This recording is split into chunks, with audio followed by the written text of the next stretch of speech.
আপনারা সকলে অবগত আছেন, বর্তমান যে যুগটি এটি একটি প্রযুক্তি বিজ্ঞান, কম্পিউটার, ইন্টারনেট, এআই, জিমিনি এবং চ্যাট জিপিটির যুগ।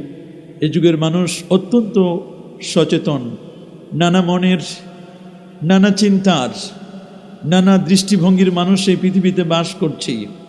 আজ যে পৃথিবীতে বসা, এই পৃথিবীর বয়স হলো 454 কোটি বছর। 454 কোটি বছর ধরে এই পৃথিবী চলছে। 51,01,05,000 বর্গ কিলোমিটারের বিশাল এই পৃথিবীতে প্রায় 232টির মতো দেশ আছে।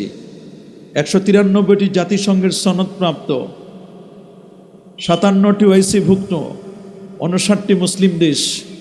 59টি মুসলিম দেশে আল্লাহর কালাম পবিত্র কোরআনুল কারীম থাকার কথা। এটা আপনারা শুনলে অবাক হবেন।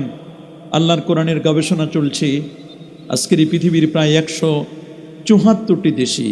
জাপান বলুন, জার্মান বলুন, থাইল্যান্ড বলুন, ফিলিপাইন বলুন, অস্ট্রেলিয়া বলুন, কানাডা বলুন, পৃথিবীর সূর্য উদয়ন থেকে নিয়ে অস্তাচল পর্যন্ত এমন কোনো জায়গা খুঁজে পাবেন না যেখানে আল্লাহর কোরআনের গবেষণা চলছে না।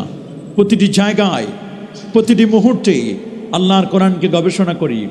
দলে দলে বেদিন বেঈমানরা ইসলামের সুশীতল ছায়াতলে আশ্রয় গ্রহণ করে কালেমা পড়ে মুসলমান হচ্ছে। আল্লাহু আকবার। অন্যদিকে মানুষ উঠে পড়ে লেগেছে, ইসলাম হটাও, মুসলমানদেরকে বন্ধ করো, কোরআনের বাতিকে অফ করে দাও। খোদার কসম করে বলি, এই বিশ্বজগৎ থেকে ইসলাম, মুসলমান আর আল্লাহর কোরআনকে কি কখনো মিটানো সম্ভব হবে? কোরআন মাজিদ এটি চেরাগবাতির মতো নয়, এটি মোমবাতির মতো নয়, ফু দিলে নিভে যাবে।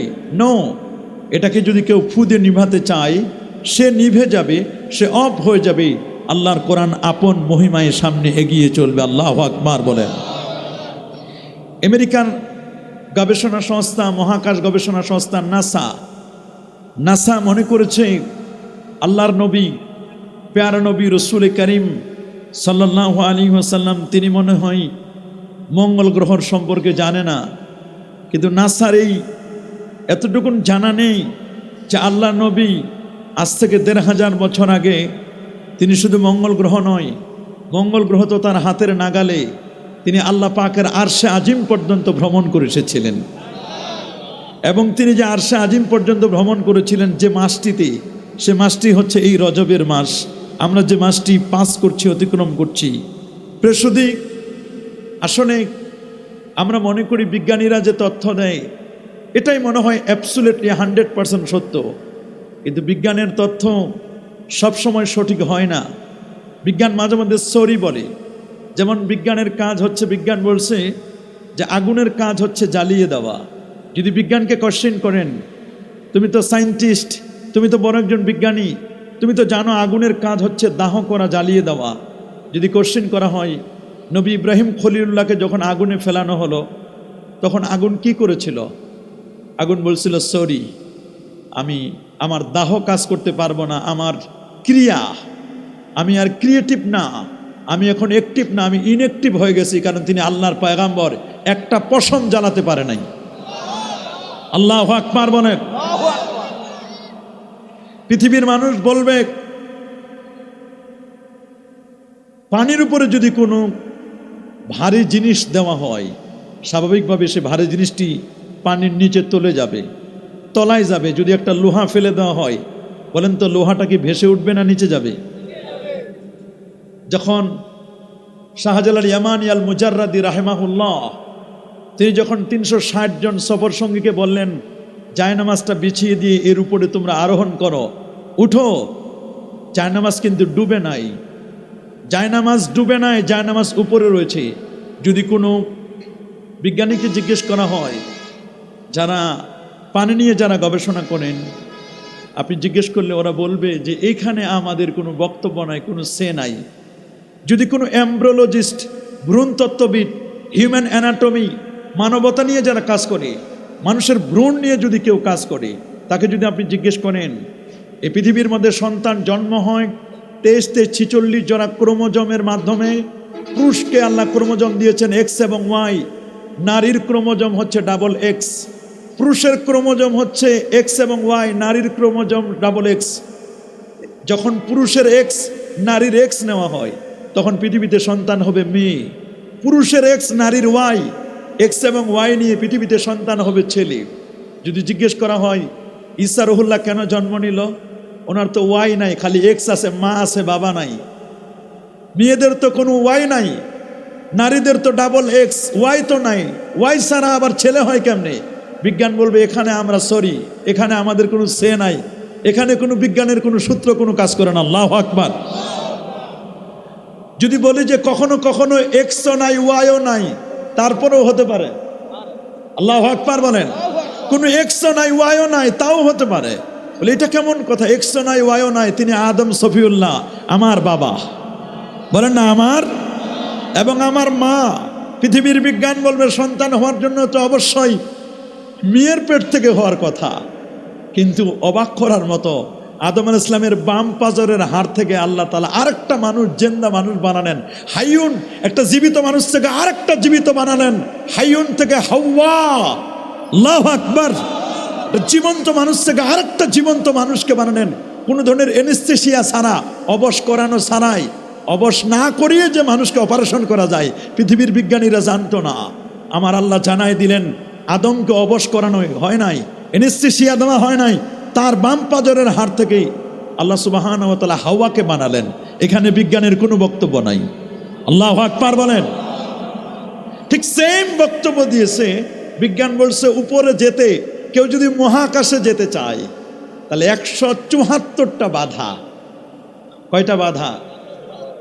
এই জন্য যারা বিজ্ঞানী, যারা অ্যাস্ট্রোনমিস্ট, জ্যোতির্বিজ্ঞানী, মহাকাশ বিজ্ঞানী, তারা বলে মুহাম্মদ সাল্লাল্লাহু আলাইহি ওয়াসাল্লামের মেরাজ এটা অসম্ভব, এটা ইম্পসিবল। তিনি কেমনে যাবেন? সূর্যের যে পাওয়ার, সূর্যের পাওয়ারে তো উনি ঝলসে যাওয়ার কথা। নাউজুবিল্লাহ বলেন। কিন্তু এরা জানে না আমার নবী সূর্যের চেয়েও আরো বেশি আলোকময়। আম্মা জানা আয়েশা বলছেন লানা শামসুন ওয়ালিল আফাকে শামস, দুনিয়ার মানুষ তোমাদের একটা সূর্য আছে, আমি আয়েশারও একটা সূর্য আছে। তোমাদের সূর্যটা উদিত হয় পূর্ব দিগন্তে ফজরের পরে, আর আমার সূর্যটা উদিত হয় এশার নামাজের পরে। ইন্না শামসি, নিশ্চয় আমি আয়েশার সূর্যটা আফদালু মিন শামসিস সামা, দুনিয়ার সূর্যের চেয়ে আমি আয়েশার সূর্যটা অনেক দামি। আল্লাহু আকবার বলেন। বরং পৃথিবীর সূর্য আলোকিত হয়, পৃথিবীর সূর্য যে আলো নেয় এই আলোটা পায় আমার নবীর আলো থেকে। আল্লাহু আকবার।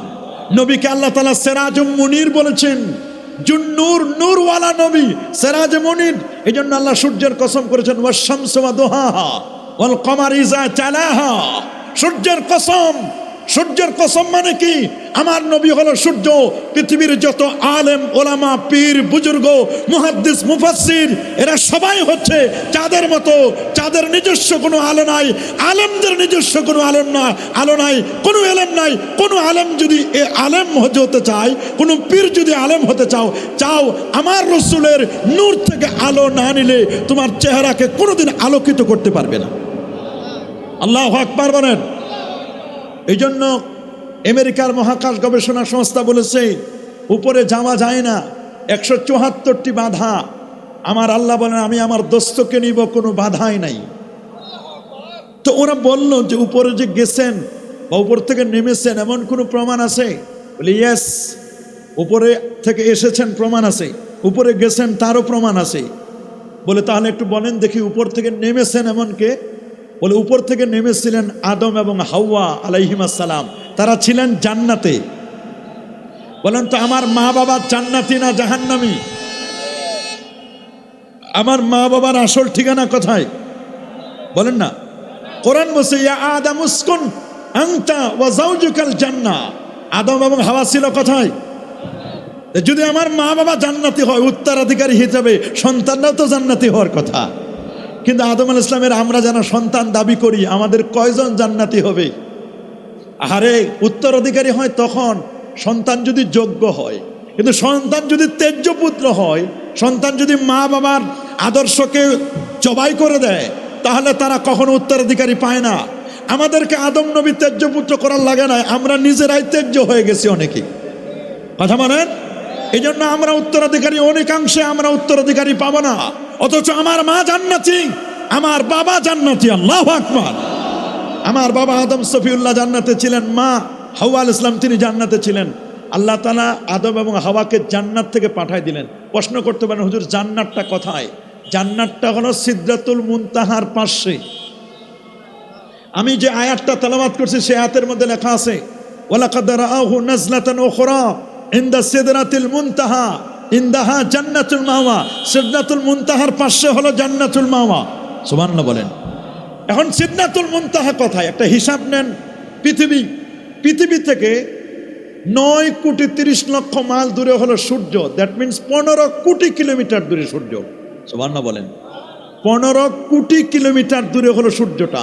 এই সূর্যটা পৃথিবী থেকে 13 লক্ষ গুণ বড়। কত লক্ষ গুণ? সূর্য থেকে 33 কোটি গুণ বড় একটা তারকা, তার নাম বেটলজিয়াস তারকা। ওই বেটলজিয়াস তারকা থেকে 45 কোটি গুণ বড় একটা তারকা, ওটার নাম ওয়াইএক্স স্কুটি।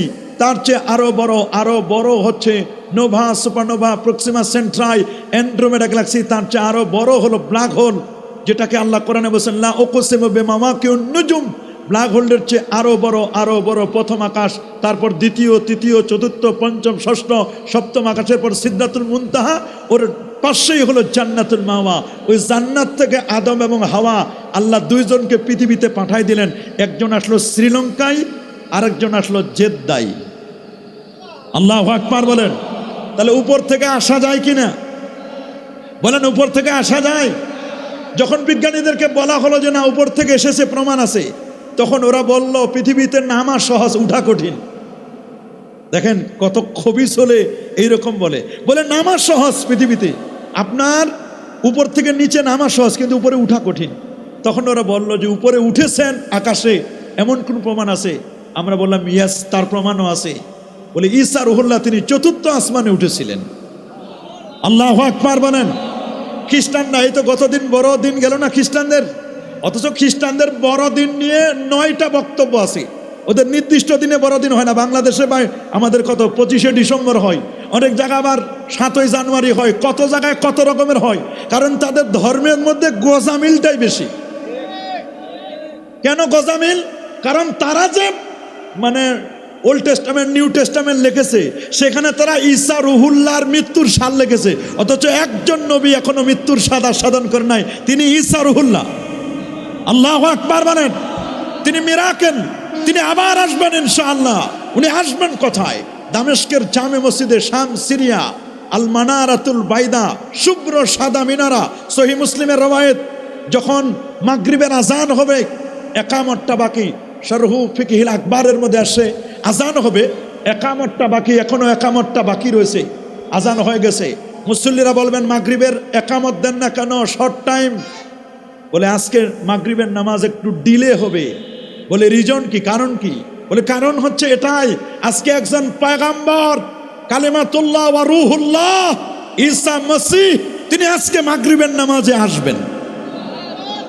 40 জন ইয়ং স্টার যুবক, ইউথ যারা যুবক, তারা যাবে ঈসা রুহুল্লাহকে রিসিভ করার জন্য। আকাশের দিকে তাকায় থাকবে, কই ঈসা রুহুল্লাহ এখনো আসেন না। কিছুক্ষণ পরে দেখবেন 2 জন ফেরেশতার কাঁধে ভর করে ঈসা রুহুল্লাহ একটা শুভ্র সাদা পাথরের উপর তিনি উপর থেকে ল্যান্ড করবেন বিমানের মতো। আল্লাহু আকবার বলেন। ল্যান্ডিং করার পরে ঈসা রুহুল্লাহকে 40 জন যুবক গিয়ে রিসিভ করে উপর থেকে নিচে নামায়া ওনাকে আনবেন। কিন্তু ঈসা রুহুল্লাহ তো উপরে আগে উঠেছেন, কিন্তু এখনো নামেন নাই। উপরে উঠলেন কেমনে?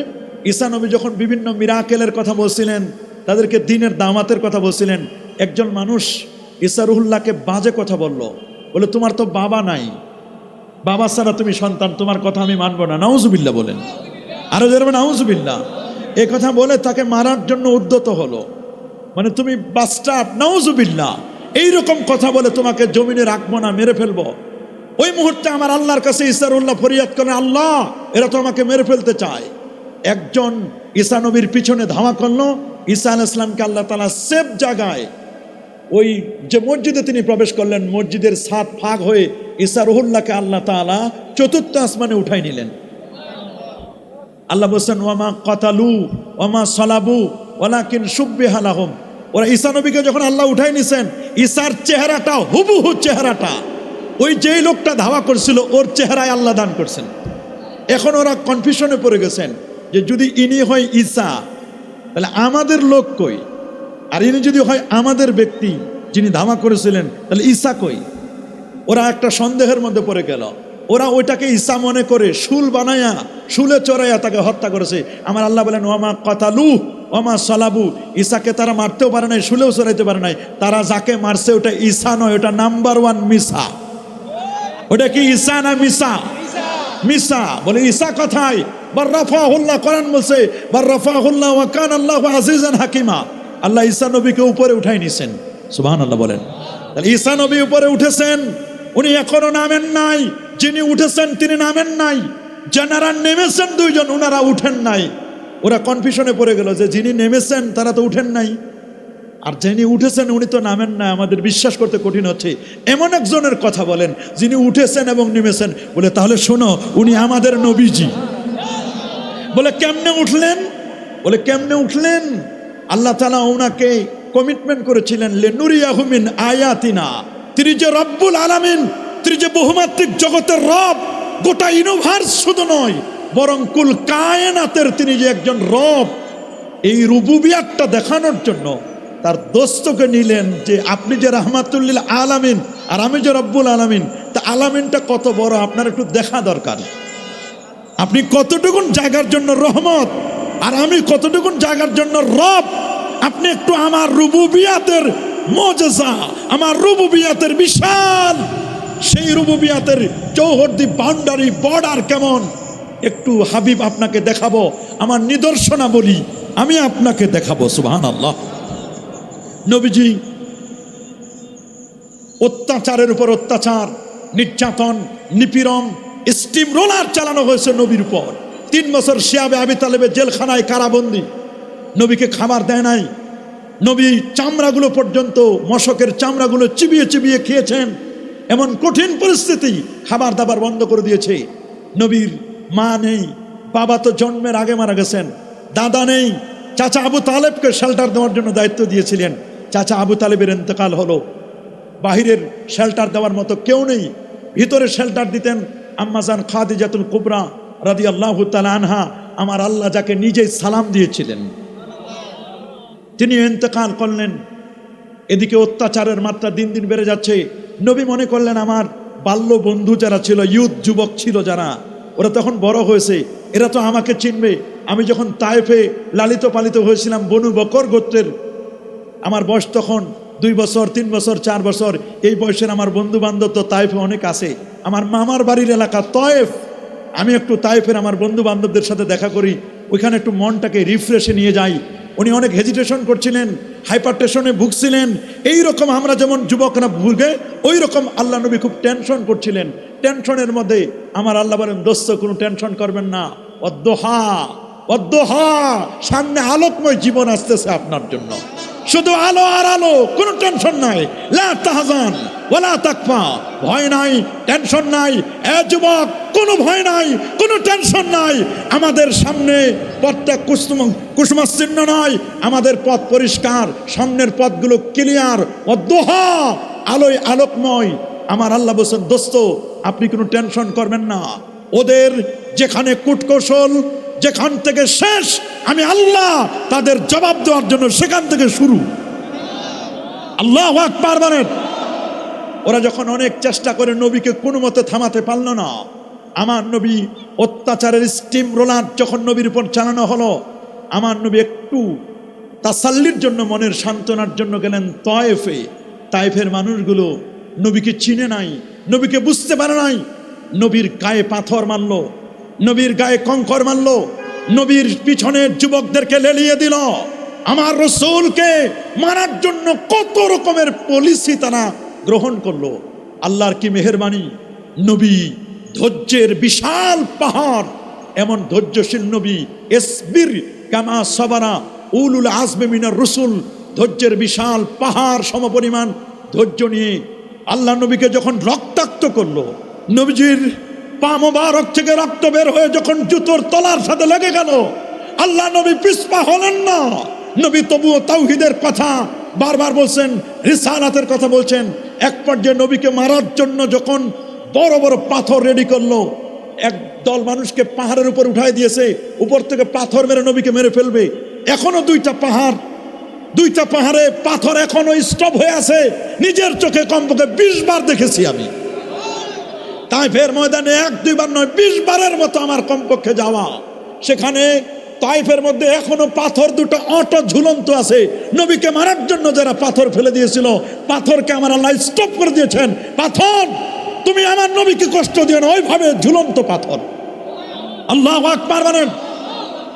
আদনাস নামক একজন ব্যক্তি, নিনওয়া অঞ্চলের ইউনুস নবীর দেশের মানুষ, উনি নবীকে রক্তাক্ত দেখে আমার নবীকে বুকে জড়িয়ে ধরে নবীকে এনে আঙ্গুরের বাগানে নিয়ে গেলেন। নবী রক্ত মাখা ময়লা পরিষ্কারগুলো ওগুলো সুন্দর করে পরিষ্কার করে দিয়ে নবীকে টসটসে পাকা আঙ্গুর দিলেন, খেজুর দিলেন। এখনো আঙ্গুরের বাগান আছে। খেজুর দিলেন, আঙ্গুর দিলেন। নবীকে একটা জায়গায় বসতে দিলেন। আল্লাহ নবী সেখানে বসলেন। ওই লোকটি পরিচয় জেনে বলে, তুমি আমাকে চেনো না? ইউনুস তো আমার ভাই। বলে, তোমার নবী কি ইউনুস? বলে, হ্যাঁ, ইউনুস আমার ভাই, নবীরা আমরা ভাই ভাই। তখন ওই লোকটি নবীর পাশ হয়ে সালাম করেছিল, তার নাম আদ্দাস। আল্লাহু আকবার বলেন। নবীকে সান্ত্বনা দিয়ে আল্লাহ নবীর এক্সিটের রাস্তা বের করে দিলেন, যে আপনি এই পথে নিরিবিলি নিকুঞ্জ পরিবেশে সেফ জোনে আপনি একেবারে নিরাপত্তার সাথে। যে নবী 19 দিনের প্যাকেজ নিয়ে তাইফে এসেছিল, সেই নবী 19 ঘন্টাও থাকতে পারলেন না ওদের অত্যাচারের কারণে। এক পর্যায়ে আল্লাহ নবী যখন মক্কা শরীফে যাচ্ছিলেন, যায়েদ বিন হারেসার সঙ্গী, যেতে যেতে যেতে যেতে যেতে শুধু দুঃখ, ভারাক্রান্ত হৃদয় আমার রসুলের, শুধু দুঃখ আর ভারাক্রান্ত, জ্বলে পুড়ে সারখার হয়ে যাচ্ছে হৃদয়টা, খান খান হয়ে যাচ্ছে। এমন অবস্থায় 40 জন জিন নসিমন নামক জায়গায়, জিনেরা নবীর হাতে হাত রেখে কালেমা পড়ে মুসলমান হলো। এতটুকুন ছিল খুশির সংবাদ। নবী এই সংবাদ নিয়ে যখন যাচ্ছিলেন, যেতে যেতে যেতে যেতে যেতে যেতে যেতে যেতে রাতের বেলায় আল্লাহ নবী যখন মক্কা শরীফে ঢুকলেন, তার চাচাতো বোন উম্মে হানি বিনতে আবি তালেব, আবু তালেবের কন্যা উম্মে হানির ঘরে একটা মাত্র সিট, একটা মাত্র বিছানা। এই বিছানায় বিছানার এক পাশে হযরতে জাফর আত-তাইয়ার ঘুমানো, আর এক পাশে হামজা রাদিয়াল্লাহু তাআলা ঘুমানো। মাঝখানে শুধুমাত্র একটা সিট বাকি আছে। আল্লাহ নবী মাঝখানে শুয়ে পড়লেন। টেনশন, তাইফের কথা মনে করে নবী চোখের পানি রাখতে পারলেন না। তিনি বাবার কথা স্মরণ করলেন, মায়ের কথা স্মরণ করলেন, তিনি খাদিজাতুল কুবরার কথা স্মরণ করলেন, চাচা আবু তালেবের কথা স্মরণ করলেন। নবীর অত্যাচারের কথা স্মরণ করে, তাইফের মানুষের বিহেভ আচরণের কথা নবী স্মরণ করে তিনি কাঁদতে কাঁদতে বালিশ ভিজিয়ে দিলেন। আমার আল্লাহর সহ্য হলো না। দোস্ত, আপনি জমিনে কাঁদবেন, হতে পারে না। জিবরিল কই, মিকাইল কই? জিবরিল, মিকাইল, ইসরাফিল, 3 জন ভিভিআইপি ফেরেশতা আল্লাহ পাঠায় দিলেন, যাও আমার দোস্তের মন খারাপ, আমার দোস্তের একটু আমার আরশটা দেখায় দাও, গোটা জগৎ দেখাও, আমার দোস্তরে ভ্রমণ করাও। ভ্রমণ করলে স্বাস্থ্য ভালো থাকবে, ভ্রমণ করলে মনটা ফ্রেশ হবে। আল্লাহু আকবার। এমন ভ্রমণ করলেন, এমন ভ্রমণ, এই পৃথিবীর জমিন থেকে নিয়ে আরশে আজিম পর্যন্ত গেলেন। আল্লাহ বলেন, দোস্ত, এটা সফর হয় নাই, এটা সায়ের হয়েছে। সুবহানাল্লাহ দিয়ে আসরা। সায়ের বলা হয় নিজের এরিয়ায় ঘুরানো, আর সফর বলা হয় নিজের বাড়ি থেকে 80-82 কিলোমিটার দূরে যাওয়া। এটা সফর। সফর করলে 4 রাকাত বিষ্ণু নামাজ 2 রাকাত হয়ে যায়, সুন্নতগুলো নফল হয়ে যায়। আর আমার আল্লাহ বলেন, দোস্ত, আমার রসুল এই জমিন থেকে নিয়ে আল্লাহর আরশ পর্যন্ত গিয়েছে। আল্লাহ বলেন, দোস্ত, এটা সফর হয় নাই, সফর না, আপনি নিজের এরিয়ায় ঘুরতেছেন, এটা আপনার এরিয়া। আরশ, কুরসি, লৌহ, কালাম, জান্নাত, জাহান্নাম, সিদরাতুল মুনতাহা, এটা অন্য কারো এরিয়া নয়, আপনি এইটারও নবী। আপনারটা সফর হয় না, এটা সায়ের, এখনো সফর হয় নাই। সফর তো অনেক দূরে, অন্য জায়গায় গেলে, আপনি তো আপনার বাউন্ডারির মধ্যে আছেন।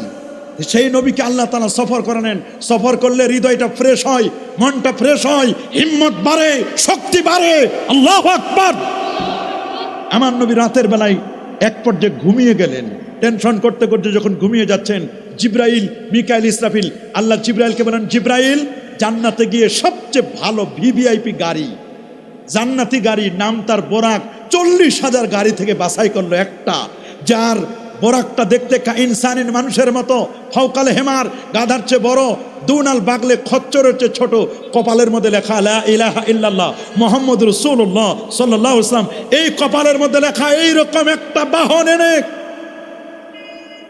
খানায় কাবার সামনে পার্কিং করলেন গাড়ি। গাড়ি পার্কিং করা সুন্নত, বলেন গাড়ি পার্কিং করা কি? রাস্তাঘাটে পার্কিং করা হারাম, জনগণকে কষ্ট দিয়ে রাস্তায় পার্কিং করা হারাম। গাড়ি পার্কিং করলেন, গাড়িটা পার্কিং করে নবীকে জাগাবেন ঘুম থেকে, কিন্তু ঘুম থেকে জাগাবেন কেমন করে? ঘরের দরজা যদি নক করে তাহলে তো ওনার ঘুম ভেঙে যাবে, সমস্যা হতে পারে। কলিং বেল তো ছিলই না, প্রশ্নে আসে না।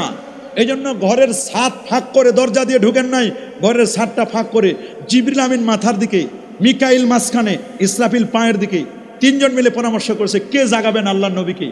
ইসরাফিল ইসলাম বলেন মিকাইলকে আপনি জাগান, মিকাইল ইসলাম বলেন যে না জিবরিল আপনি জাগান, কারণ আপনি তো নবীর কাছে 24,000 বার আসছেন, আপনার তো 600 নূরের পাখা, আপনার সাথে আগে পরিচিতি আছে আপনার, আপনি তাকে জাগান। বলেন না আপনারা জাগান। পরে এক পর্যায়ে সিদ্ধান্ত হলো যে জিবরিল আমিন জাগাবেন। এই যে তিনজনে আলোচনা করছে, এক পর্যায়ে জিবরিল আমিন তাকে জাগালেন। জাগানোর পরে নিমন্ত্রণ পত্র দিলেন, হুজুর এই নেন নিমন্ত্রণ পত্র, আপনি আল্লাহর আরশের রয়্যাল গেস্ট, ভিভিআইপি মেহমান। বলে আমি আল্লাহর আরশের মেহমান। ঠিক আছে, আপনারা তিনজন মিলে যে এতক্ষণ আলোচনা করছেন, আমি ছিলাম বাইনান নাওমি ওয়াল ইয়াকজা, আধা ঘুম আধা জাগ্রত, কিছুক্ষণ ঘুমন্ত কিছুক্ষণ জাগ্রত, আমি তোমাদের সব আলোচনা শুনেছি। ওনারা বলছে আমরা যা আলোচনা করছি আপনি কেমনে শুনলেন, আপনি তো ঘুমন্ত ছিলেন। বলে আমার চোখ ঘুমায়, আমার কলব ঘুমায় না। তানামু আইনাইয়া, বুখারীর বর্ণনা, আমার চোখ ঘুমায়, ওয়ালা ইয়ানামু কালবি, আমার কলব কখনো ঘুমায় না। ওয়া কালবি ইয়াকজান, আমার কলবটা সদা জাগ্রত। আল্লাহু আকবার। আমরা তো ঘুমাইলে সব ঘুমাই, মাঝে মধ্যে উযু তো যায়, গোসলও ফরজ হয়। তো তোমরা যারা বলো নবী আমাদের মতো সাধারণ, আরে দোস্ত নবী আমাদের মতো সাধারণ না, নবী অসাধারণ। আপনি আমি ঘুমাইলে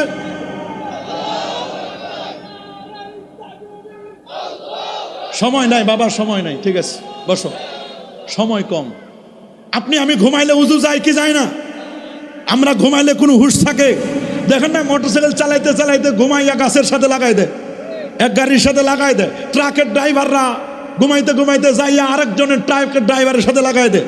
কত দ্বন্দ্ব মামলা মোকদ্দমা রাস্তাঘাটে চলে, দেখেন না দেখেন না? আমরা গাড়ি চালাইতেও ঘুমাই, মুর্দারের খাটে শুয়াই দিলে আমরা ঘুমাই। রাসূল বলেন আমার চোখ ঘুমায়, আমার কলব ঘুমায় না। কালবি আকসান, আমার কলব সদা জাগ্রত। আমি নবী এমন, আমি চাই না মাঝে দাঁড়াইলে সামনে যেমন দেখি রে, পিছনেও তেমন দেখতে পাই, ডানে যেমন দেখি বামেও তেমন দেখতে পাই। আল্লাহু আকবার। নিচের তাকাইলে কোন কবরে কেমন আযাব হচ্ছে তা আমি বলে দিতে পারি, উপরের দিকে তাকাইলে আল্লাহর আরশের খবর আমি বলে দিতে পারি। কেমন দয়ার নবী, কেমন মায়ার নবী। নবীকে ঘুম থেকে জাগানোর পরে নিমন্ত্রণ পত্র দেওয়ার পরে বললেন হুজুর আপনি আল্লাহর আরশের ভিআইপি মেহমান, আপনি রেডি হয়ে যান। রাসূল বলছেন তাহলে আমি একটু ফ্রেশ হই, আমার তো উজু যায় নাই। তারপরে তিনি আল্লাহর দরবারে যাবেন, আদব স্বরূপ নতুন করে উজু করে নিলেন, একটা আদবের ব্যাপার আছে। উজু করে নিয়ে ফ্রেশ হয়ে বলেন আপনি তো মহাকাশ ভ্রমণ করবেন, এখান থেকে crore crore lakh lakh million billion trillion সেপ্টিলিয়ন কত কোটি বছর যাওয়ার পর বিশাল রাস্তা, আপনি আল্লাহর আরশ পর্যন্ত যাবেন। আপনার একটু বুকটা ফারাই করতে হবে, ওপেন হার্ট সার্জারি হবে, আপনার বডি চেক আপ হবে, হেলথ কার্ড লাগবে। তো নবীজিকে বলা হলো যে আপনি তাহলে রেডি হয়ে মাকাম ইব্রাহিম আর জমজমের মাঝখানে নবীকে শোয়াই দেওয়া হলো। নবীজি বলছেন আমি শুয়ে পড়লাম, আমার গায়ের উপর একটা সাদা চাদর দেওয়া হলো। তা আমি জিজ্ঞেস করলাম জিবরিল আমিনকে যে কে করবে আমার ওপেন হার্ট সার্জারি, ডাক্তার কই, মেডিকেল টিম কোথায়? বলে আপনি কোনো টেনশন করবেন না, জান্নাত থেকে আল্লাহ তাআলা মেডিকেল টিম পাঠাই দিচ্ছেন, জান্নাতি মেডিকেল টিম আল্লাহ পাঠাই দিচ্ছেন। নবীজি বলেন আমি শোয়া আছি, কে যেন এসে আমার বুকের উপর থেকে চাদরটা সরাই ফেললো। উতিতুবে তসলিন, একটা ট্রে আনা হলো, ট্রের মধ্যে স্বর্ণের সুই, স্বর্ণের সুতা, স্বর্ণের সব কিছু। আমি এগুলো দেখে অবাক হয়ে গেলাম। আমার কাপড়টা সরাই দিয়ে দেখলাম একদল জান্নাতি মেডিকেল টিম আসলো। এখান থেকে এই পর্যন্ত সাক্কা সাদরি ও আখরাজা কালবি, এখান থেকে গলা থেকে নিয়ে নাভি পর্যন্ত পুরো বুকটা আমার ছেড়ে দিল। ও আখরাজা, নট খারাজা, ও আখরাজা কালবি, আমার কলব, আমার হার্ট, আমার হৃৎপিণ্ড বের করা হলো। সুম্মা গুসিলা বিমায়ে জমজম, এটাকে জমজমের পাশ দিয়ে, জমজমের পানি দিয়ে ওয়াশ করা হলো। সুম্মা উমতুলিয়া বিন নূর ওয়াল হিকমা, নূর এবং হিকমা, জ্ঞান বিজ্ঞান প্রজ্ঞা সায়েন্স টেকনোলজি যা যা দেওয়া দরকার সব এর মধ্যে ঢেলে দিয়ে সুম্মা হুশিয়া সেট আপ দিলেন, ডাউনলোড করে দিলেন সব। আল্লাহু আকবার। এমন যা যা দরকার সব ডাউনলোড করে দিলেন, যত কিছু দরকার কোনো সফটওয়্যার বাকি নাই, সব পৃথিবীর যত সফটওয়্যার সব আমার নবীর সিনায় আমার আল্লাহ ইনস্টল করে দিলেন। সফটওয়্যার ইনস্টল করে দেওয়ার পরে সুম্মা হুশিয়া, আর এটা একবার নয়, আমার নবীর জীবনে চারবার ওপেন হার্ট সার্জারি হয়েছে। ওপেন হার্ট সার্জারি যখন শেষ, কুদরতি কারিশমাই জিবরিল বলেন হুজুর গাড়ি রেডি। বলে আমি একটু রেস্ট নিব না? মানুষ তো অপারেশন থিয়েটার থেকে বের হয়ে ওপেন হার্ট সার্জারি পরে 3 মাস 6 মাস বিছানায় শুয়ে থাকে, ভারী জিনিস তুলে না, সিঁড়ি বায় না, গাড়ি চালানো যাবে না, কোনো বড় কোনো অনুষ্ঠানে যাওয়া যাবে না, আপনি রেস্ট থাকবেন 6 মাস থেকে 1 বছর। আর আমার রসুলকে আল্লাহ তাআলা 6 মাস তো দূরের কথা, 6 মিনিটও রেস্ট দেন নাই। বলে আপনি এটা জান্নাতি গাড়ি, এটার নাম বোরাক। বারকুন মানে বিদ্যুৎ, এর সুপারলেটিভ ডিগ্রি হচ্ছে বোরাক। বিদ্যুতের গতি প্রতি সেকেন্ডে 1,86,000 মাইল, আর বোরাকের গতি বিদ্যুতের গতির চেয়ে কোটি কোটি গুণ গতি সম্পন্ন।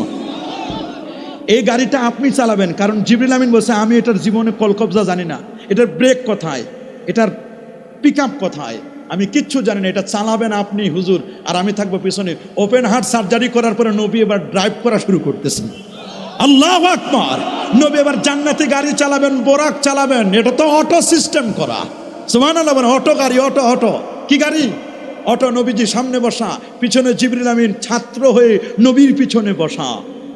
জিবরিল আমিন বলেন হুজুর এটা আমি জানি না, কলকবজা এটা সব আপনি চালাবেন, এটা সব আপনার হাতে, সফটওয়্যার সব আপনার কাছে, আপনি ইনস্টল করছেন, আপনি জানেন কিভাবে কোন জায়গায় এই গাড়ি আপনি চালাবেন, এটা জান্নাতি গাড়ি। ইয়াদাউ হাফিরাহু মুনতাহা, চোখের দৃষ্টি সীমা যতদূর পর্যন্ত যায়। দেখেন আমাদের বিমানের গতি, এই যে ডোমেস্টিকগুলো কত, আগে 500 চালাইতো, এখন চালায় 400 কিলোমিটার ঘন্টায়। আর উপরের গুলো যারা ইন্টারন্যাশনাল যেগুলো ফ্লাইট, এগুলো 35,000 37,000 ফিট উপরে উঠে কত 900 1000 উপরে চালাই না। আর এটার গতি প্রতি সেকেন্ডে, ওটা তো ঘন্টার কথা বলছি, আর বোরাকের গতি প্রতি সেকেন্ডে। বিদ্যুতের গতি হলো 1,86,000 মাইল, কিলোমিটার নয়, 1,86,000 মাইল। এটা 1 সেকেন্ডে বিদ্যুতের গতি। আর বিদ্যুতের গতির চেয়ে কোটি কোটি গুণ গতি সম্পন্ন নবীজির বোরাকটার। তাহলে এটার 1 সেকেন্ডে কত গতি আপনাদেরকে কি বলবো, আমার কোনো ভাষা নাই বলার। আল্লাহু আকবার! এইরকম গাড়িতে চড়ে বলছেন এটা জমিনে 3টা জায়গায় স্টপেজ দিবেন। তো বোরাকের কাছে যখন গেলেন, বুখারীর বর্ণনা, রাসূল বলেন রাকিবতু বিল বারাক, আমি বোরাকে যখন উঠতে চাইলাম তখন বোরাক একটু নড়বড় করলো। জিবরিল বলেন এই তুমি নড়ছো কেন? বলে এখানে কেবলমাত্র মুহাম্মদ সাল্লাল্লাহু আলাইহি ওয়াসাল্লাম ছাড়া কেউ চড়তে পারে, উনি সে মুহাম্মদ সাল্লাল্লাহু আলাইহি ওয়াসাল্লাম। বলে আমি তো ওনাকে চিনি না। জিবরিল আমিন বলেন উনি মুহাম্মদ সাল্লাল্লাহু আলাইহি ওয়াসাল্লাম। সাথে সাথে বোরাকটা বসে গেল, নবীকে আরোহণ করে বলছে 4টা জায়গায় স্টপেজ দিবেন। প্রথম স্টপেজ হচ্ছে ইয়াসরিব। এখনো মদিনা নাম হয় নাই, কি নাম? কবি বলছেন ইয়াসরিব নামে ছিলে তুমি অলক্ষণের দেশ, বড়ই মারাত্মক যে ছিল তোমার পরিবেশ। নবীর ছোঁয়া লেগে তুমি সোনার মদিনা, সব ভুলিব কিন্তু তোমায় ভুলতে পারি না। আহা ভুলি নাই, ভুলবো না, ভুলতে পারি না, ভুলি নাই, ভুলতে পারি না, সব ভুলিব কিন্তু তোমায়। সোনার মদিনা বহু দূরে, কিন্তু মদিনাওয়ালা আমার অন্তরে। আমার অন্তর জুড়ে মদিনা আছে রে, ওই মদিনা কবে যাব পচ্চিনি না রে। কি মদিনা মনওয়ারা যাইতে মন চায় না? হাত তুলে দেখো মুসলমান, চাই কি চায় না? নারায়ে তাকবীর, নারে রিসালাত। ওলি আল্লাহ যেখানে, কি বলেন আমরা মদিনা মনোমারা যাব না? অনেকে মদিনা যাইতে মন চায় না, মদিনা ভালো লাগে না, পরা কপাল। ওরে মদিনা ভালো লাগার জায়গা হচ্ছে মদিনা, ভালোবাসার জায়গা কোথায়? WHO ওয়ার্ল্ড হেলথ অর্গানাইজেশন, বিশ্ব স্বাস্থ্য সংস্থার রিপোর্ট বলছে, 3বারের মতো তারা রিপোর্ট দিল এই পৃথিবীর মধ্যে শ্রেষ্ঠতম শহর, সেফটি অ্যান্ড সিকিউরিটির দিক থেকে সবচেয়ে সেফ জোন, পৃথিবীর মধ্যে যত শহর আর নগর আছে সবচেয়ে নিরাপদ শহরটার নাম আল মদিনা আল মুনাওয়ারা। আল্লাহু আকবার! আমার নবীর বোরাক এসে যখন ইয়াসরিবে থামলো, জিবরিল আমিন বলল হুজুর এখানে আপনি নামেন, সল্লে রাকাতাইন, 2 রাকাত নামাজ পড়েন। বলে এটা কোন জায়গা? বলে এটার নাম ইয়াসরিব। আপনি যখন এখানে আসবেন এটা আর ইয়াসরিব হবে না, এটার নাম হবে আল মদিনা আল মুনাওয়ারা, নূরের মদিনা। আহা, নবীর আগমনে মদিনা নূর হতে পারে, নিজের নাম নুরুল ইসলাম রাখা যায়, মাদ্রাসার নাম নূরের মদিনা, কিন্তু নবীর নূর বললে কলিজা ছিঁড়ে যায়। আহারে পরা কপাল, নবীর নূর বললে অনেকের কলিজা ছিঁড়ে যায়। নবী কি নূর, আলো না অন্ধকার? মাশাআল্লাহ, আমার নবী কি আলো? কি আমার নবী নূর নয়? হ্যাঁ, আমার নবী আলো নয়? ইজা তাকাল্লামা রুয়াকা নূর, নবী যখন কথা বলে দাঁতের ফাঁক দিয়ে নূর চমকায়। আল্লাহু আকবার, আমার নবী যখন কথা বলে দাঁতের ফাঁক দিয়ে নূর চমকায়। নবীর জন্মের নূরে ২৫০০ দূরের বিল্ডিং দেখা গেছে। মুসনাদ আহমদ ১৭১৯১ নম্বর হাদিসের মধ্যে স্পষ্ট করে রাখা, আমার রসুল যখন জন্ম নিলেন, জন্মের সময় যে নূর দেখা গেছে, সেই নূরে ২৫০০ দূরের বিল্ডিং দেখা যায়। আল্লাহু আকবার বলেন। কেমন দয়ার নবী, কেমন মায়ার নবী। মর্নিং সজদা ডে, উষার লগ্ন দিবসের প্রতিচ্ছবি সকালবেলা সূর্য উঠলে বোঝা যায় আজকের দিনটি কেমন চলবে। আমার নবীর শুভাগমনকে কেন্দ্র করে নবীর মেরাজটা সাধারণ কোনো বিষয় নয়, এটা পৃথিবীর বিজ্ঞানীদের টনক নাড়িয়ে দিয়েছে। পৃথিবীর বিজ্ঞানীরা ওরা পথ খুঁজে পেয়েছে, মহাকাশ গবেষণার পথ উন্মোচিত হয়েছে আমার নবীর মেরাজের দ্বারা। নবী ইয়াসরিব থেকে ২ রাকাত নামাজ পড়ে গাড়িতে চড়ে এবার চলে গেলেন। সামনে গিয়ে বলছেন নামেন। বলে এটা কোন জায়গা? বলে এটার নাম বিথিলহাম, মৌলুদ ঈসা, ঈসা নবীর জন্মের জায়গা। প্রশ্ন হলো, এখানে নবীজি ২ রাকাত নামাজ পড়লেন বরকতের জন্য। ঈসা নবীর জন্মের জায়গা যদি বরকতময় হয়, আমার নবীর জন্মটা বরকতময় নয় কি? আমার নবীর জন্ম বরকতময় নয়? অবশ্যই আমার নবীর জন্মটা বরকতময়। নবীর জন্ম অনেকে বিশ্বাস করতে চায় না। নিজের দলের প্রতিষ্ঠা বার্ষিকীতে র্যালি করলে কোনো ফতোয়া নাই, পহেলা বৈশাখে র্যালি করলে কোনো ফতোয়া নাই, ২৬শে মার্চে র্যালি করলে কোনো ফতোয়া নাই, ১৬ ডিসেম্বরে বিজয় দিবসে র্যালি করলে কোনো ফতোয়া নাই। ফতোয়া সব ঈদে মিলাদুন নবীর র্যালিতে। এই জন্য ফতোয়া দেওয়ার আগে চিন্তা ভাবনা করে দিবেন। ঈদে মিলাদুন নবীর তাবারুক খাইলে হারাম, শিরক, বেদাত, কিন্তু আমরা দেখলাম দুর্গা পূজার তাবারুক সেই রকম মজা। আরে পরা কপাল, দুর্গা পূজার এটার তাবারুক বানাই দিছে। এটার তাবারুক মনে করে খুশি মনে পাগড়ি পটকা লইয়া, দাড়ি টুপি লইয়া মজা করে খায়, ওইটা মজা লাগে। আর ঈদে মিলাদুন নবীর তাবারুক দেখলে কলিজা ছিঁড়ে যায়। এই নিয়ে ইনসাফ বাবা, এই নিয়ে ইনসাফ। এটা তো কিসমাতুন দিজা, এটা তো অসম বন্টন, অসম বন্টন, সব জায়গায় অসম বন্টন। কথা বলেন, সব জায়গায় অসম বন্টন। সমতা নির্ণয় করেন, সমতা নির্ণয় করেন। কিসমাতুন দিজা, অসম বন্টন করবেন না। আপনি আপনার ব্যাপারে যেমন ১০০তে ১০০, ২ ২ ৪ বলেন, আপনার ব্যাপারে ১৬ আনা, আমাদের ব্যাপারে কেন কানা? কথা বলেন। আপনার নেতার জন্মবার্ষিকী পালন করেন, কোনো মৌলবীর ফতোয়া নয়। আর রাসূলুল্লাহর জন্মদিন নিয়ে একটু কথা বললে তখন ফতোয়াবাজি করেন। এই জাতি ভালো করে স্মরণ করবে, আমরা ভুলে যাওয়ার জাতি নয়, আমরা ভুলে যাওয়ার জাতি নয়। এই জাতি ভালো করে মনে রাখবে। মনে রাখবেন, আমার নবী মৌলুদু ঈসা নবীর জন্মের জায়গায় ২ রাকাত নামাজ পড়ে নবী চলে গেলেন সামনে। জিবরিল আমিন বলছেন এখানে থামানো যাবে না, অল্প সময়, শর্ট টাইম। দেখেন আপনি এই জায়গায় লাল টিলার সামনে মুসা নবী তিনি কবরে দাঁড়ায় দাঁড়ায় নামাজ পড়তেছেন। মেরাজে যাওয়ার সময় আমার রসুল বলছেন আমি লাল টিলার সামনে দেখি আল্লাহ নবী মেরাজের যাওয়ার সময়, ইসরা করার সময় নবীজি দেখতেছেন মুসা নবী কবরে দাঁড়ায় দাঁড়ায় নামাজ আদায় করছেন। আল্লাহু আকবার। রাআইতু মুসা আন্নাহু ইউসাল্লি ফি কবরি ওয়া হুয়া কায়েম, মুসা নবী কবরে দাঁড়ায় দাঁড়ায় নামাজ পড়ছে। আমি অবাক হয়ে গেলাম, মুসা নবী যদি ইন্তেকালের পরেও যদি কবরে দাঁড়ায় দাঁড়ায় নামাজ পড়ে, আমার নবী বুঝি নামাজ পড়তে পারে না ইন্তেকালের পরে? নবী মরে পচে গেলে শেষ, নবী মরে পচে গেলে শেষ না, প্রশ্ন আসে না। আমার নবী এবার তুরে সাইনা থেকে নবী চলে গেলেন বাইতুল মুকাদ্দাস। বাইতুল মুকাদ্দাসে গিয়ে তার বোরাকটা পার্কিং করলেন, দেখলেন লাখের উপরে পয়গাম্বর, সুবহানাল্লাহ বলেন, ১ লক্ষের উপর পয়গাম্বর অপেক্ষা করছেন, নবীর পিছনে নামাজ পড়বে। সবাই বলছে আজকে কে হবে ইমাম? কে কে কে কে কে ইমাম কে? সবাই শুধু মাথা উঁচু করে তাকায়, কে হবেন ইমাম? দেখলেন ইমাম নিয়ে আসতেছেন জিবরিল আমিন।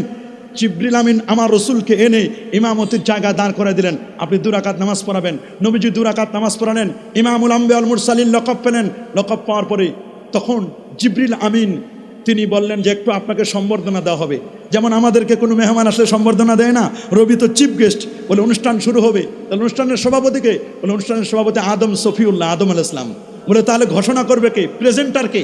অ্যাঙ্করকে, প্রেজেন্টারকে? বলে প্রেজেন্টার হচ্ছে ইব্রাহিম খলিলুল্লাহ। বলে চিফ গেস্ট? বলে চিফ গেস্ট অলরেডি উনার জায়গায় আছেন, উনি চেয়ারে বসে গেছেন, উনার চিফ গেস্ট আছেন। বলে চিফ গেস্ট হচ্ছেন মুহাম্মাদুর রাসূলুল্লাহ সাল্লাল্লাহু আলাইহি ওয়াসাল্লাম। চিফ গেস্টও আছেন, প্রধান অতিথি যিনি উনি আসছেন, আর সভাপতি আছেন, আর ঘোষক যিনি প্রেজেন্টার তিনিও আছেন। আল্লাহু আকবার।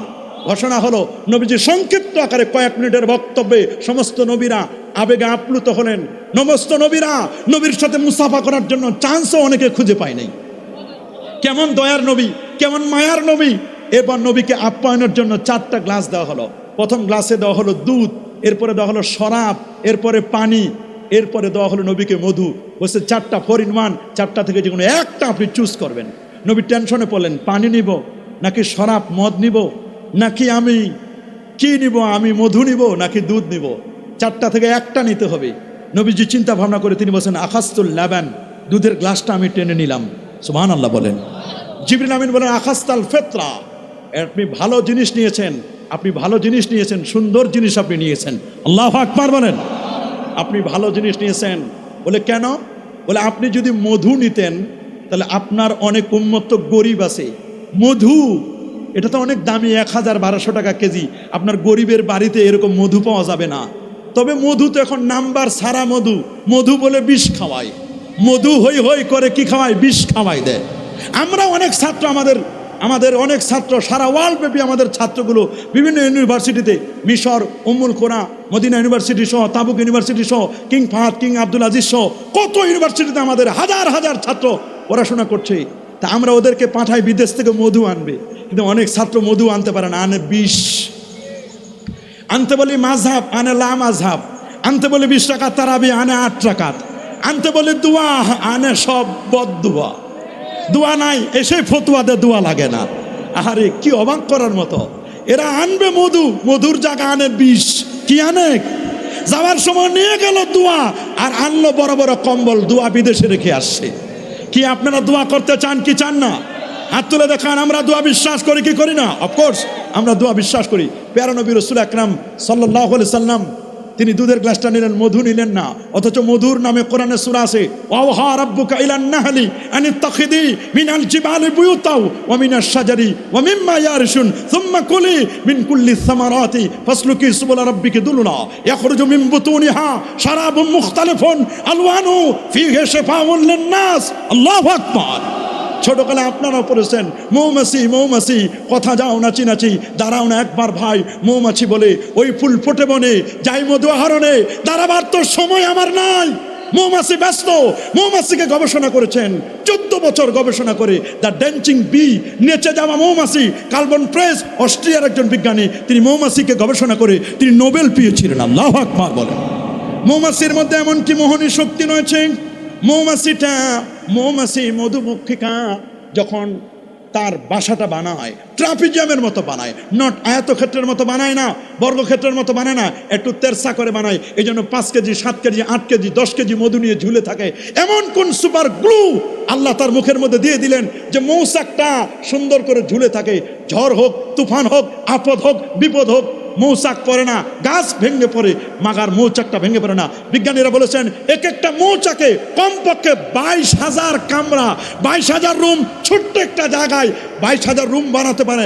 কেমন সায়েন্স অ্যান্ড টেকনোলজি আল্লাহ তাআলা তাদেরকে শিক্ষা দিলেন, কেমন ওয়ার্কার, কেমন তারা টেকনোলজি শিখেছে। 22,000 মনে হবে এক একটা মৌচাকের মধ্যে যে খোপগুলো, রুমগুলো, তার মেজারমেন্ট ইজ পারফেক্ট। মেজারমেন্ট এত স্পষ্ট, এত ক্লিয়ার, এত একেবারে মেজারমেন্টটা তো পারফেক্ট। মনে হয় স্কেল দিয়ে মেপে মেপে মেপে মেপে 22,000 রুম বানালো। ছোট্ট একটি জায়গায় যদি 22,000 রুম বানাতে পারে, 2.5 কাঠা জায়গায়, কেন আমাদের রুম বানাতে হিমশিম খেতে হয়? বাথরুম কোথায় দিব, ওয়াশরুম কোথায় দিব, কিচেন কোথায় দিব, ড্রয়িং ডাইনিং কোথায় দিব? আমরা হিমশিম খাই। এক এক ইঞ্জিনিয়ার এক এক প্ল্যান দেয়। তারপর তো আবার ভূমিকম্প তো আছেই কত রকমের। কিন্তু আপনি যদি বাবুই পাখির দিকে তাকান, ও যে বাসা বাড়িটা বানায়, আমরা যে টিনের ছাউনি দিই, আমাদের টিন 5 বছর 7 বছর পর পানি পড়ে, কিন্তু বাবুই পাখির যে বাসাটা বানায়, এত সুন্দর তার নির্মাণ প্রকৌশলী, এত সুন্দর করে বানায়। এবং শত্রুপক্ষের যদি আক্রমণ হয়, নিচ থেকে কেউ যদি হামলা করে, উপর থেকে সে বের হওয়ার জন্য এক্সিট রেখে দিয়েছে। আল্লাহু আকবার। সে বাবুই পাখি জানে আমার বাসায় কোনোদিন বিদ্যুতের লাইন আসবে না। এই জন্য বাবুই পাখিকে আল্লাহ এমন সায়েন্স অ্যান্ড টেকনোলজি দিয়েছেন, তুমি যাও একটু আঠালো কাদা তোমার বাসায় লাগাই দাও, লাগাই দেওয়ার পরে এরপর তুমি দেখবে 8-10টা জোনাকি পোকা এনে এই জোনাকি পোকাগুলো তোমার বাসায় যদি লাগাই দাও, অটোমেটিক তোমার রাতের বেলায় জোনাকি পোকাগুলো মিটিমিটি করে আলো বিকিরণ করবে, তোমার বিদ্যুৎ বিল লাগবে না। আল্লাহু আকবার বলেন। কি চমৎকার আমার আল্লাহ সিস্টেম করে দিয়েছেন। দেখো দেখো আমি মৌমাছির মধ্যে কি মোহনী শক্তি দিয়েছি, তারা কিভাবে তোমাদেরকে বিল্ড আপ শিখায়, কিভাবে বিল্ডিং নির্মাণ করতে হয়, অল্প জায়গায় কিভাবে কোনো রিহেব মেলার কোনো প্রয়োজন নেই, অল্প জায়গাতে কিভাবে বিল্ডিং বানাতে হয়, কিভাবে নির্মাণ প্রকৌশলী শিক্ষা দিবে, এটা আমার আল্লাহ ছোট্ট মৌমাছির দ্বারা আমাদেরকে শিক্ষা দিয়েছেন। আল্লাহু আকবার বলেন। আমার নবী মধু নেন নাই, আমার নবী পানিও নেন নাই, কারণ পানির অপর নাম যেমন জীবন আছে, এক নাম কিন্তু মরণও আছে, সব পানি সমান নয়। এই যে কিছুদিন আগে বন্যা হয়েছে, এই বন্যায় দেখেন না কি এক অবস্থা হলো, পানির অপর নাম কিন্তু মরণও আছে, যেমন জীবন আছে মরণও আছে।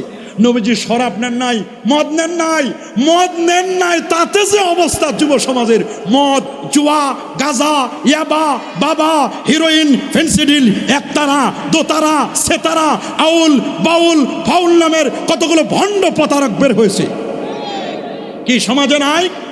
এগুলো দাবি করে পীরানে পীর, এগুলো পীর নয়, এগুলো ভণ্ড প্রতারক, পীরের নামে ভণ্ডামি। বলেন পীরের নামে কোনো ভণ্ডামি চলবে না, এই জমিনে পীরের নামে কোনো ভণ্ডামি চলবে। আমার রসুল দুধের গ্লাসটা নিলেন, রসুল বলছেন দুধ এটা আদর্শ খাদ্য, দুধের মধ্যে স্বর আছে, তবে স্বর এমনি পড়ে না, দুধ জ্বালাইলে স্বর পড়ে, মানুষ আমল করতে করতে করতে চেহারায় নূর আসে। আগে হলো দুধ, তারপর ওটা সর পড়বে, সর থেকে ঘি হবে, মাখন হবে, এরপর রসমালাই তৈরি হবে, এরপর ছানা তৈরি হবে। দুধে নাই তো তুমি সর লয়ে টানাটানি, আর ইসলামে নাই, শরীয়তের ধার ধার না। উনি বলছে আমি মারেফত নিয়ে আসি, ওইটা মারেফত না, ওটা মায়ের পথ, ওটা মরার পথ। ওই রকম মারেফতের সাথে আমাদের কোনো সম্পর্ক, এগুলো ভণ্ড প্রতারক, এদের সাথে আপনাদের কোনো সম্পর্ক থাকবে?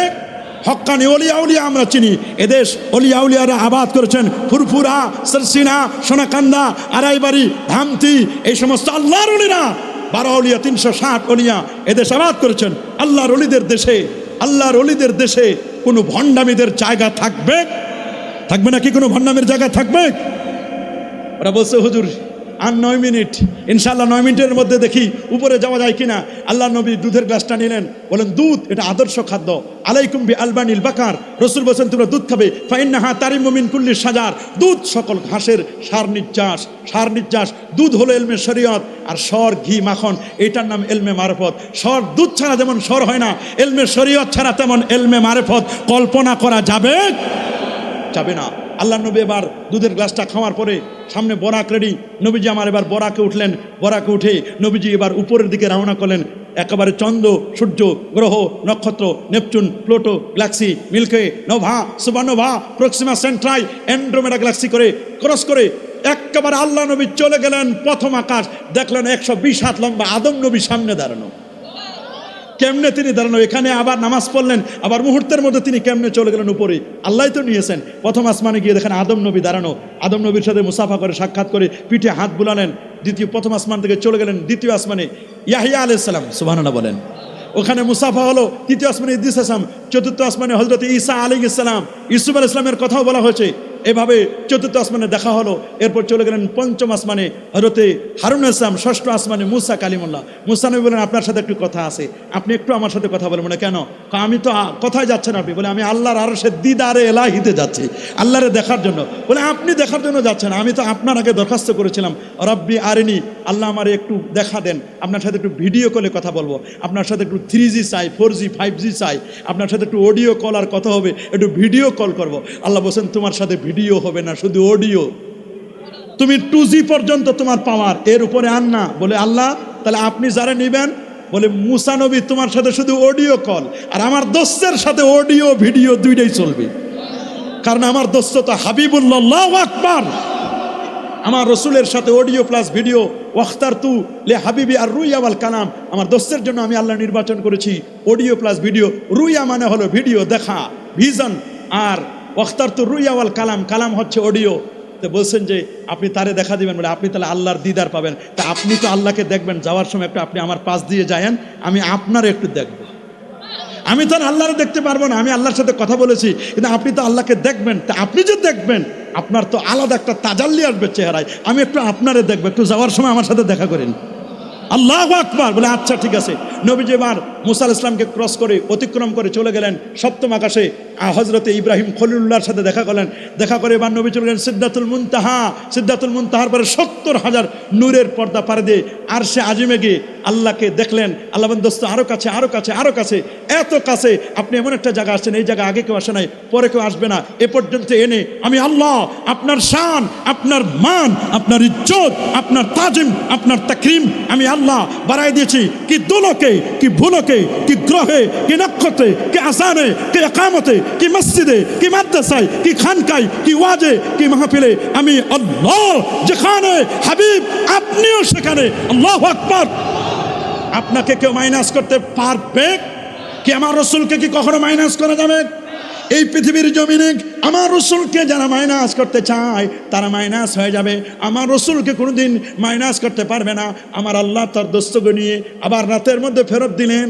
কেউ কেউ বলেছেন এর মধ্যে ২৭ বছর চলে গেছে, অথচ একটা রাতের কিছু অংশ, লাইলান তানবিনে তানকির, রাতের কিছু অংশ অল্প সময় ব্যয় হয়েছে। নবীজি এশার নামাজের পরে রওনা হলেন, ফজরের আগে চলে আসলেন। এত শর্ট টাইম, অথচ কত বছর চলে গেছে। বলে এত বছর চলে গেছে, এটা শর্ট টাইম কেন? তো এটা তো স্বাভাবিক ব্যাপার। কোরআনেও তো আছে উজাইর ইসলামকে আল্লাহ 100 বছর মৃত্যু দিয়েছিলেন। আমাতাহুল্লাহু মিআতা আম, আল্লাহ উজাইর নবীকে 100 বছর মৃত্যু দিয়েছিলেন। 100 বছর পরে যখন তারে জিন্দা করলেন, জিজ্ঞেস করলেন কাম লাবেস্তা, কত বছর ঘুমাইছো উজাইর? উজাইর ইসলাম বলেন লাবিস্তু ইয়াওমান আও বাদা ইয়াওম, একদিন অথবা একদিনের কিছু বেশি। কেউ বলছেন 1 ঘন্টা অথবা 1 ঘন্টা। আল্লাহ বলেন বাল্লা বেস্তাম মিআতা আম, তুমি 100 বছর মৃত্যু অবস্থায় ছিলে, ঘুমন্ত ছিলে 100 বছর, অথচ তুমি এটাকে মনে করো 1 ঘন্টা। আল্লাহ আমার তো দলিল জানি না। আমি বলে দলিল জানো না? তুমি যে ঘুমানোর আগে রুটি ভিজাই দিচ্ছিলে আঙ্গুরের রসের সাথে, দেখো লাম ইয়াতাসান্না ফানজুর ইলা তাআমিকা ওয়া শারাবিকা লাম ইয়াতাসান্না, তোমার খাবার এখনো পচে নাই। আমার ফ্রিজের গ্যারান্টি 100 বছর। আল্লাহু আকবার। আমার ফ্রিজের গ্যারান্টি 100 বছর। 100 বছর হয়ে গেছে, তোমার খাবার এখনো পচন ধরে নাই। দেখো 100 বছর ধরে তোমার রুটি ওই অবস্থায় আছে। উনি দেখে তো অবাক, ঠিকই তো, আমি তো ঘুমানোর আগে রুটি দিয়েছিলাম। আল্লাহ বলছেন তুমি 100 বছর ঘুমাইছো। 100 বছরকে উনি মনে করছেন একদিন অথবা একদিনের কিছু কম অথবা 1 ঘন্টা। আল্লাহ বলেন তুমি এটাকে এরকম মনে করছো? বলে হ্যাঁ আল্লাহ, আমি তো এটাই মনে করছি। এরপর আপনারা জানেন আসহাবে কাহফের 7 জন যুবকের সাথে কুকুর ছিল। কত বছর ঘুমাইছিল? 309 বছর। ওয়ালাবিথু ফি কাহফিহিম 300 সিনিনা ওয়াজদাদু 9, 309 বছর ঘুমাইছে। কত বছর? 309 বছর ঘুমানোর পরে আল্লাহ এবার জাগায় দিচ্ছেন। জাগানোর পরে আল্লাহ জিজ্ঞেস করছেন কাম লাবিস্তুম, কত বছর ঘুমাইলা? ওরা বলল লাবিসনা ইয়াওমান আও বাদা ইয়াওম, একদিন অথবা একদিনের কিছু বেশি। আল্লাহ বলেন আহারে 309 বছরে তোমরা একদিন মনে করো। তোমরা যদি 309 বছরকে একদিন মনে করো, আর উজাইর ইসলাম 100 বছরকে যদি একদিন 1 ঘন্টা মনে করে, তাহলে আমার দোস্তরে আমরা নিলাম, আমার দোস্তরে আমি নিলাম, আমার দোস্তকে আমি যে নিলাম, আমার হাবিবকে যে আমি নিলাম, কত বছর চলে গেছে, অথচ রাত এখনো ফুরায় না। ফজরের আগে তিনি পৃথিবীতে চলে আসলেন, অথচ 7 আকাশ ভ্রমণ করছেন। অথচ মক্কা শরীফ থেকে মদিনা শরীফ যাইতে তো কত ঘন্টা দরকার, বাইতুল মুকাদ্দাস যেতে তো 1 মাসের পথ। আল্লাহু আকবার। আর সেখানে আমার নবী, ওরা বসে এত শর্ট টাইমে কেমনে নিয়ে আবার ফেরত দিলেন? এটা তো ইজি ব্যাপার।